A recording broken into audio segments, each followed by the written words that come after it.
প্রশ্ন করলেন। এই ছাত্রটা ছিল জিব্রাইল। কে ছিল? রাসূল সাল্লাল্লাহু আলাইহি ওয়াসাল্লাম জীবনের শেষ দিকে শিক্ষা দিলেন একজন শিক্ষকের সামনে ছাত্র কেমনে বসবে। আমি অনুরোধ করব যারা দাঁড়িয়ে আছেন, জরুরি কিছু কথা আছে, ইসলামের মৌলিক কিছু বিষয় আলোচনা হবে। এলেম অর্জন করার নিয়তে বসবেন। এলেম অর্জন করা, জ্ঞান অর্জন করার মাধ্যম তিনটা। কয়টা? জোরে বলেন কয়টা? এক নাম্বার মাধ্যম হচ্ছে ইন্দ্রিয়, আল হাওয়াসুল খামসা, পঞ্চ ইন্দ্রিয়। চোখ দিয়ে দেখি, কান দিয়ে শুনি, নাক দিয়ে ঘ্রাণ নেই, জিহ্বা দিয়ে মজা নেই, ত্বক দিয়ে স্পর্শ করি। এই সবগুলো মিলে হচ্ছে একটা। কয়টা হলো? চোখ দিয়ে কি করি? দেখি। চোখ দিয়ে কি করি আমরা? কিন্তু এই চোখের কাজ দেখা পর্যন্তই শেষ।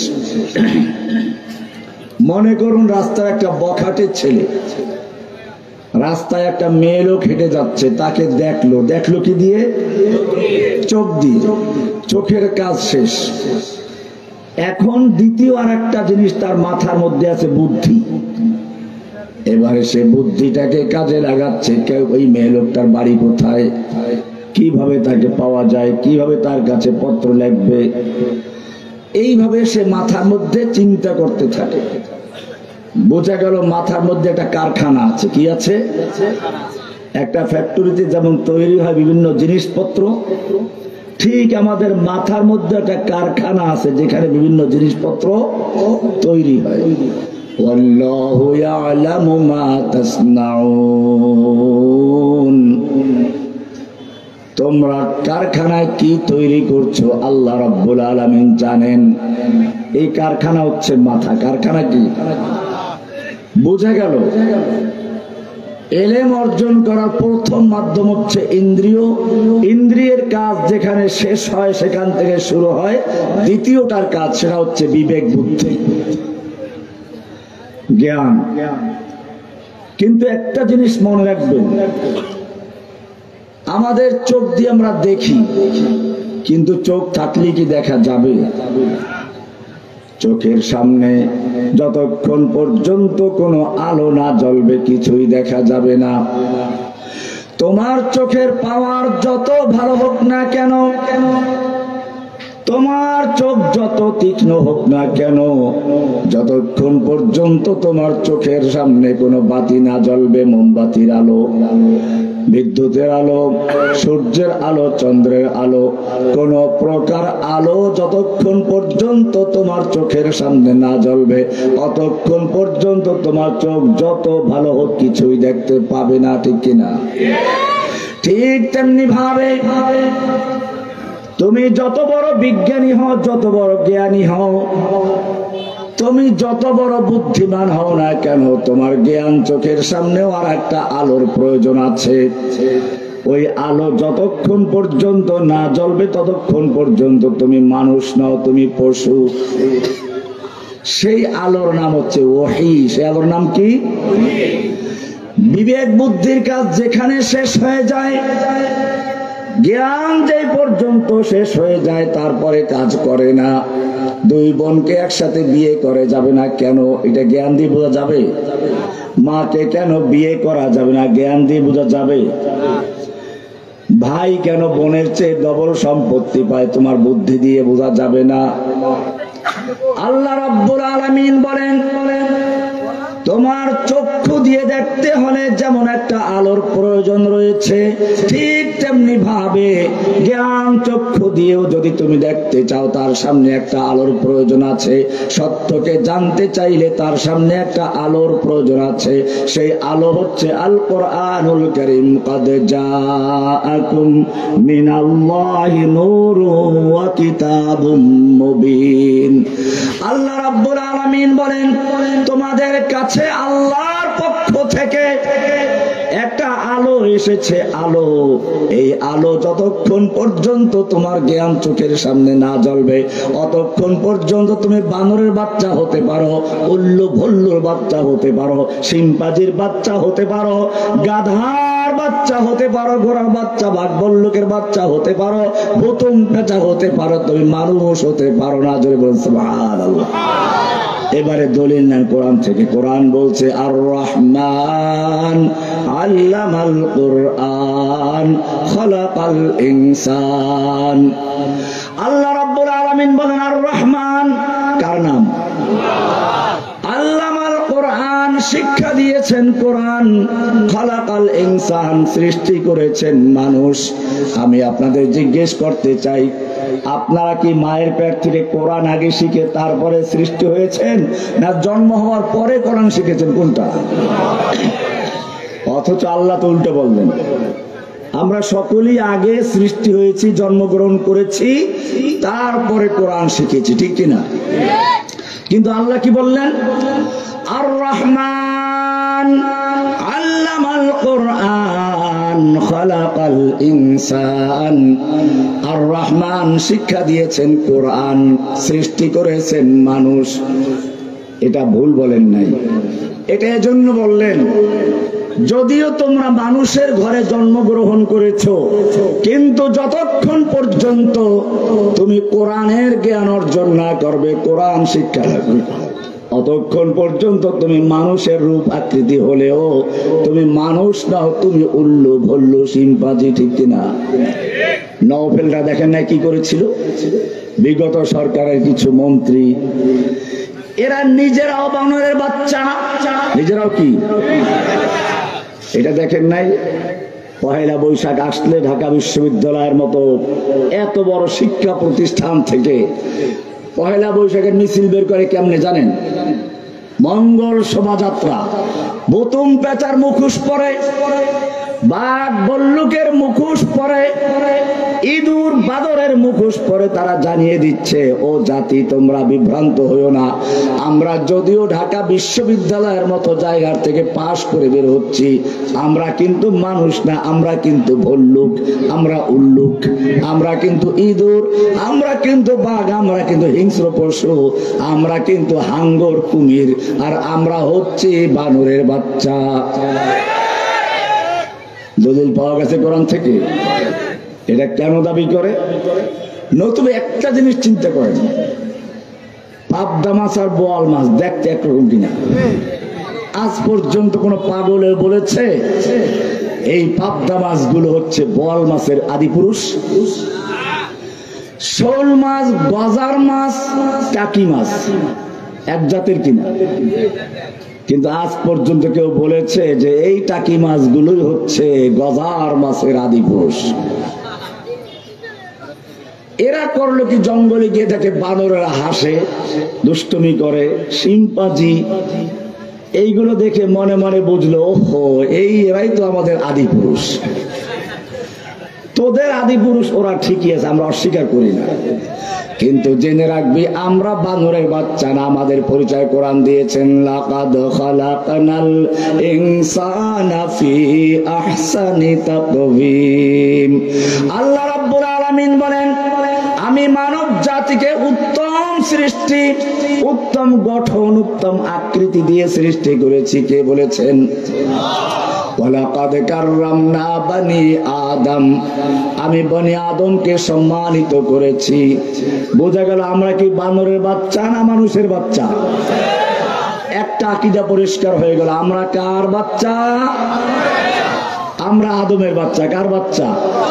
আমরা সন্তান কার? আদমের সন্তান। কার সন্তান?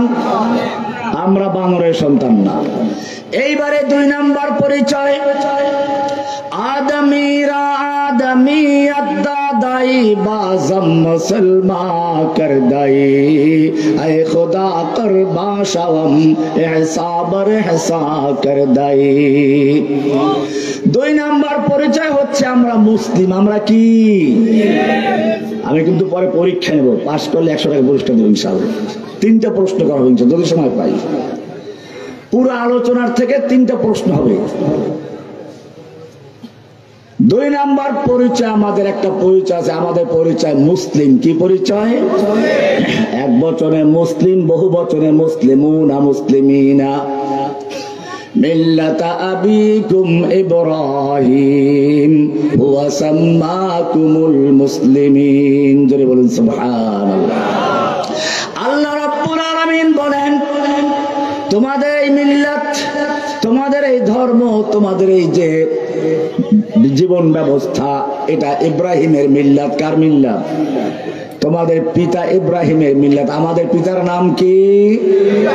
আমাদের জাতির পিতার নাম কি? না অন্য কোনো কিছু?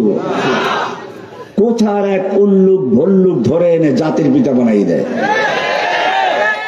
মিল্লাতা আবিকুম ইব্রাহিম হুয়া সাম্মাকুমুল মুসলিমিন। আল্লাহ রাব্বুল আলামিন বলেন, তোমাদের একটা মিল্লাত আছে, মিল্লাত মাযহাব আছে, তোমাদের ধর্ম আছে, এটা ইব্রাহিমের আনিত ধর্ম। আমি আল্লাহ প্রদত্ত ইব্রাহিম আনিত ধর্ম। তিনি তোমাদের নামকরণ করেছেন হুয়া সাম্মাকুমুল মুসলিমিন। তোমাদের নাম কি? আমাদের নাম কি? মুসলিম। ভালো করে মনে রাখবেন, আমাদের ধর্মের নাম কি? ইন্নাদ-দীনা ইনদাল্লাহিল ইসলাম। আল্লাহর কাছে শুধুমাত্র একমাত্র মনোনীত দিন হচ্ছে ইসলাম ধর্ম। কি? কে বলেছেন? আমাদের ধর্মের নাম কি? ইসলাম মানে কি? ইসলাম মানে আমাদের দেশে মানুষকে শিখানো হয়েছে শান্তি। আজকে ভালো করে শিখে রাখবেন, এই মাদ্রাসায় কি পর্যন্ত আছে জানি না, দ্বিতীয় নাম্বার ক্লাস থাকলে মিজান সাহেব পড়াইলে ওইখানে লেখা আছে আল ইসলাম ও মুসলমান সুদান ওয়া গরদান নিহাদান বাতাআত। ইসলাম মানে হচ্ছে এক আল্লাহর কাছে আত্মসমর্পণ করা। ইসলাম মানে কি? আত্মসমর্পণ করা। ইসলাম মানে কি? কার কাছে? না খাজা বাবার কাছে, না গাজা বাবার কাছে, না ল্যাংটা বাবার কাছে, না জনকের কাছে। আল ইসলাম ও মুসলমান সুদান ওয়া গরদান নিহাদান বাতাআত। একজন মুসলমানের কাজ হলো ব্যক্তি জীবনে, পারিবারিক জীবনে, সামাজিক জীবনে, রাষ্ট্রীয় জীবনে, আন্তর্জাতিক জীবনে, ব্যাংকে, আদালতে, সব জায়গায় একমাত্র এক আল্লাহর হুকুমের কাছে আত্মসমর্পণ করবে। তার নাম হচ্ছে ইসলাম। আত্মসমর্পণের নাম কি? ইসলাম। আর এই আত্মসমর্পণ যে করে তার নাম কি? আমরা কি আল্লাহর কাছে সব জায়গায় আত্মসমর্পণ করি?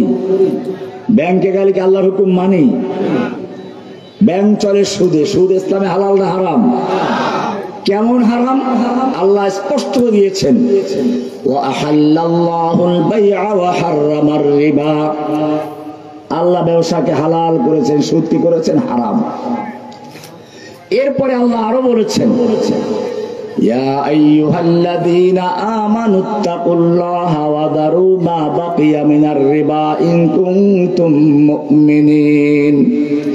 হে ঈমানদারগণ, তোমাদের যত রকমের পাওনা সুদ আছে সব বর্জন করে দাও যদি মুমিন হয়ে থাকে। ফাইন লাম তাফআলু, যদি আল্লাহর বিধান জানার পরেও সুদ বর্জন করতে না পারো, সুদ যদি ছাড়তে না পারো, ফাআযানু বিহারবিম মিনাল্লাহি ওয়া রাসূলি, তাহলে আল্লাহ এবং আল্লাহর রাসূলের সঙ্গে যুদ্ধ করার জন্য প্রস্তুত হয়ে যাও। কার সঙ্গে যুদ্ধ? আমাদের দেশে ব্যাংকগুলো চলে কিসে? তাহলে গোটা জাতি কার সাথে যুদ্ধে লিপ্ত আছে? নাম তো ইসলাম। নাম কি? ইসলামের এবারে মূল বিষয়টা কি সেটা আমি আলোচনা করব। আল্লাহর নবী সাল্লাল্লাহু আলাইহি ওয়াসাল্লাম নবুয়ত প্রাপ্তির 3 বছর পর্যন্ত গোপনে দাওয়াত করলেন। কয় বছর? 3 বছর পর্যন্ত গোপনে গোপনে ইসলামের দাওয়াত দিয়েছেন। এবারে আল্লাহর পক্ষ থেকে হুকুম হয়ে গেল, ফাসদা বিমা তুমার ওয়া আরিদ আনিল মুশরিকিন। হে নবী, আপনার প্রতি আল্লাহর পক্ষ থেকে যা আদেশ করা হয়েছে তা প্রকাশ্যে বলুন। মুশরিকরা কে কি করবে সেদিকে ভ্রুক্ষেপ করবেন না, যত বিরোধিতা করুক আপনার কাজ চালিয়ে যান, প্রকাশ্যে দাওয়াত দিন। আরবের একটা নিয়ম ছিল, প্রতিদিন সকালবেলা গিয়ে পাহাড় উঠে দেখতো কোন জায়গার থেকে কোনো সেনাবাহিনী আক্রমণ করতেছে কিনা। যদি দেখতো যে দূর থেকে কোনো সেনাদল দেখা যাচ্ছে, তাহলে পাহাড়ে উঠে নিজের কাপড়টা খুলে মাথার উপরে ঘুরাতো আর বলতো ইয়া সাবাহা, সকালের বিপদ, সকালের বিপদ। তখন সব লোক জড়ো হয়ে যেত, সেখানে পরামর্শ করত। আল্লাহর নবী সাল্লাল্লাহু আলাইহি সাল্লাম এই নিয়ম অনুযায়ী সকালবেলা সাফা পাহাড়ে গেলেন, তবে ল্যাংটা হন নাই। কি হন নাই? এটা মনে রাখতে হবে, আমাদের দেশের লোকেরা যদি রাস্তায় কোন ল্যাংটা ফকির দেখে মনে করে এর মধ্যে অনেক কিছু আছে। ওই বেটা ল্যাংটা হয়ে সব দেখাইয়ে বলতেছে কিচ্ছু নাই, তারপরে বলতে যাচ্ছে শরীরে চট, মাথায় জট, কি বললাম, গায়ে চট, মাথায় আল্লাহর ওলি হয়ে গেছে। কারে শয়তান মি কুনি নামত ওলি, কারে শয়তান মি কুনি নামত ওলি, গর ওলি নস্তলানত বর ওলি। শয়তানের কাজ করে, নাম দেয় আল্লাহর ওলি। এগুলো আল্লাহর ওলি না শয়তানের ওলি? কেন তা বললাম? আমাদের নবী সাল্লাল্লাহু আলাইহি সাল্লাম মেসওয়াক করতেন, খালি করতেন না, হাদিসের সব কিতাবে খুলে পাবেন একটা মেসওয়াকের অধ্যায় আছে, লাউলা আন আশুক্কা আলা উম্মতি লা আমারতুহুম বিসওয়াক ইনদা কুল্লি সালাহ। আমি আমার উম্মতের জন্য যদি কঠিন মনে না করতাম, কষ্টকর মনে না করতাম, আমি প্রত্যেক নামাজের সঙ্গে সঙ্গে আমি আমার উম্মতকে মেসওয়াক করা ফরজ করে দিতাম। জোরে বলুন সুবহানাল্লাহ। আরো ইরশাদ করেছেন, যেই নামাজ মেসওয়াক করে পড়া হয় সেই নামাজ মেসওয়াক বিহীন নামাজের চেয়ে 25 গুণ সব বেশি রাখে। মেসওয়াক করবেন তো নাকি ভাইয়েরা আমার? আল্লাহর নবী 5 ওয়াক্ত নামাজের পরে মেসওয়াক করার গুরুত্ব দিলেন। আর এই সমাজে যারা জীবনে মেসওয়াক করে না, মুখ দিয়ে ময়লা, পায়খানার চেয়ে দুর্গন্ধ মুখ দিয়ে চড়ায়, মাছি ভ্যান ভ্যান করে, এরপরে নাম দেয় আল্লাহর ওলি। আল্লাহর নবী আতর ব্যবহার করতেন। কোন রাস্তা দিয়ে চলে গেলে অনেকক্ষণ পরে বোঝা যেত যে আমার নবী এই রাস্তা দিয়ে চলে গেছেন। আর সেই নবীর উম্মতেরা যখন দেখে রাস্তার কোন পাগল, গায়ে ময়লা ধুলাবালু, তো মনে করে আল্লাহর ওলি। পাগল রোগী, একজন রোগীর খেদমত করার সমস্যা নাই, কি বলছি, রোগী হিসেবে, মানসিক রোগী, সেইটা ভিন্ন বিষয়। কিন্তু আল্লাহর ওলি হবে এরকম, এটা আল্লাহর নবীর সঙ্গে চরম বেয়াদবি। আল্লাহর নবী চট পড়তেন না, জট রাখতেন না। আল্লাহর নবীর সাহাবী কেরামরা এরকম চট আর জট পড়তেন না, ময়লা রাখতেন না। বোঝা গেল এগুলো ইসলামের কালচার, এগুলো শয়তানের কালচার। কাল কালচার। আল্লাহর নবীও সেই সাফা পাহাড়ে উঠলেন, জোরে ডাক দিলেন ইয়া সাবাহা, সকালের বিপদ। সব নেতারা জড়ো হয়ে গেল।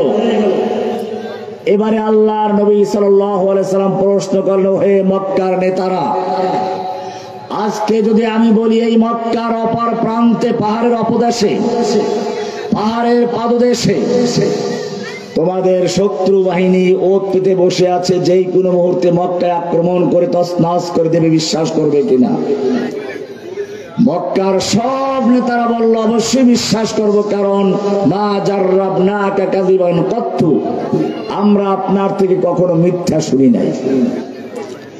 এইবারে আল্লাহর নবী প্রশ্ন করলেন, আমি যদি তোমাদেরকে একটা কথা বলতে বলি, লাউ কুলতুম কালিমাতান ওয়াহিদাতান, তোমরা যদি একটা কথা বিশ্বাস করতে পারো, একটা কথা মেনে নাও, কয়টা কথা? তামলিকুনা বিহাল আরব, ওই একটা কথা মানলে গোটা আরব দেশের তোমরা মালিক বনে যাবে। ওয়াতাদিনু লাকুমুল আজম, অনারব বিশ্ব তোমাদের দিন গ্রহণ করবে, তোমাদের ধর্ম গ্রহণ করবে। কয়টা কথা?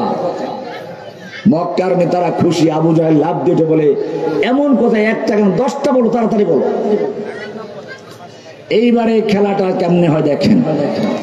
আল্লাহর নবী এইবারে ঘোষণা করলেন, ইয়া আইয়ুহান নাস কুলু লা ইলাহা ইল্লাল্লাহ তাখলাউনা মা মিন দুনিল্লাহি ওয়া তাদউনা ইল্লা ইয়া। তোমরা এক আল্লাহর ইবাদত করবে, লা ইলাহা ইল্লাল্লাহ বলো। কি বলতে হবে? লা ইলাহা ইল্লাল্লাহ বলো। সে একটা বাক্য, আর কিছু না। একটা বাক্য হচ্ছে লা ইলাহা, তাহলেই তোমাদের সফলতা আসবে। বেশি কিছু বলেন না, বললেন শুধু একটা বাক্য বলো, লা ইলাহা। সঙ্গে সঙ্গে আবু লাহাব 2 হাত উঁচু করে আল্লাহর নবীকে মারতে উদ্যত হলো। আবু জাহেল লাফ দিয়ে উঠলো, উতবা সাইবা নাচানাচি শুরু করলো, হইচই শুরু করে দিল। পুরা মজলিসটা লন্ড ভন্ড করে দিয়ে আল্লাহর নবীকে তাড়িয়ে দিল। একটা লোক নবীর পক্ষে কথা বলার নাই। এতক্ষণ পর্যন্ত যেই লোকটা এত জনপ্রিয় ছিল, এক মুহূর্তে সব তছনছ হয়ে গেল। নবীর পক্ষেও কেউ নাই। কি ছিল সেই বাক্যটা? লা ইলাহা। এটা ভালো করে বুঝতে হবে। লা ইলাহা ইল্লাল্লাহর 2টা অংশ। কয়টা অংশ? প্রথমে লা ইলাহা, প্রথম কি, পরে ইল্লাল্লাহ। লা ইলাহা মানে হচ্ছে লা মানে নেই, লা মানে কি, ইলাহ মানে কোন মাবুদ যার আনুগত্য করা যায়, যার হুকুম মানা যায়, যার কথা মতো চলা যায়। লা ইলাহা, কোন ইলাহ নেই, কোন মাবুদ নেই, নেই কোন সন্তান দাতা, নেই কোন ইবাদত পাওয়ার উপযুক্ত, নেই কোন আইনদাতা বিধানদাতা, নেই কোন ক্ষমতার মালিক। সব উৎখাত করে একমাত্র এক আল্লাহকে বসাচ্ছি। ইল্লাল্লাহ, শুধু কে আছেন? লা ইলাহা মানে খালি করা, ইল্লাল্লাহ মানে পূরণ করা। লা ইলাহা মানে হচ্ছে বাদ দেওয়া, ইল্লাল্লাহ মানে হচ্ছে গ্রহণ করা। কয়টা অংশ হলো?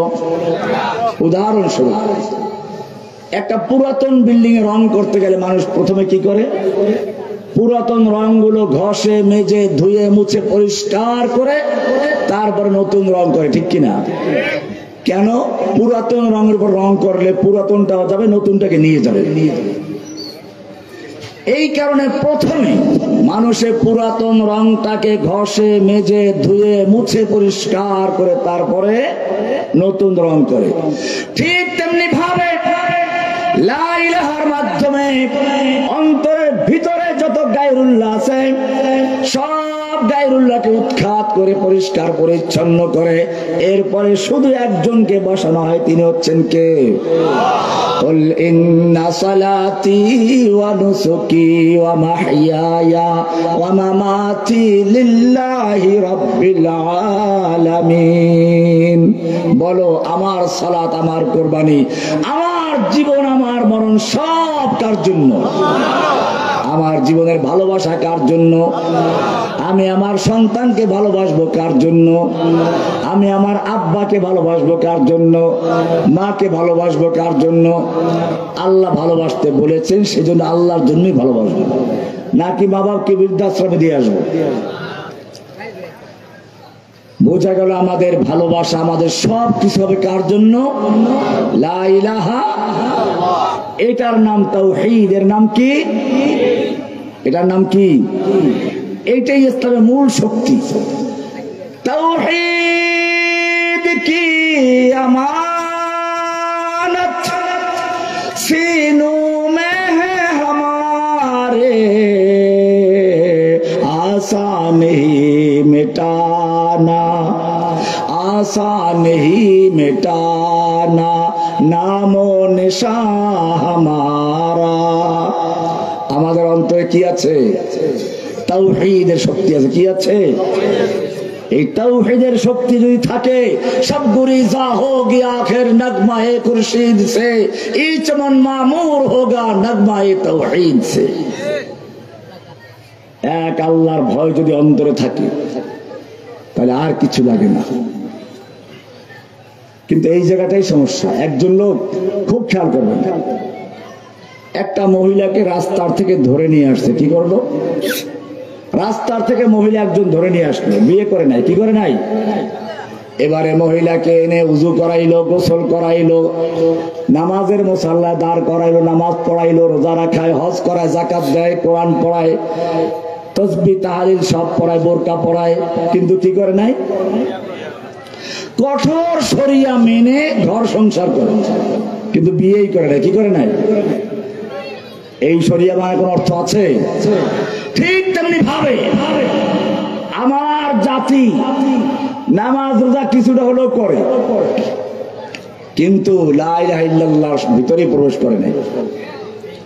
লা ইলাহা মানে হচ্ছে আল্লাহ ছাড়া যত গায়রুল্লাহ সব উৎখাত করে শুধুমাত্র এক আল্লাহর হুকুম মানবো। শুধু কি মসজিদে?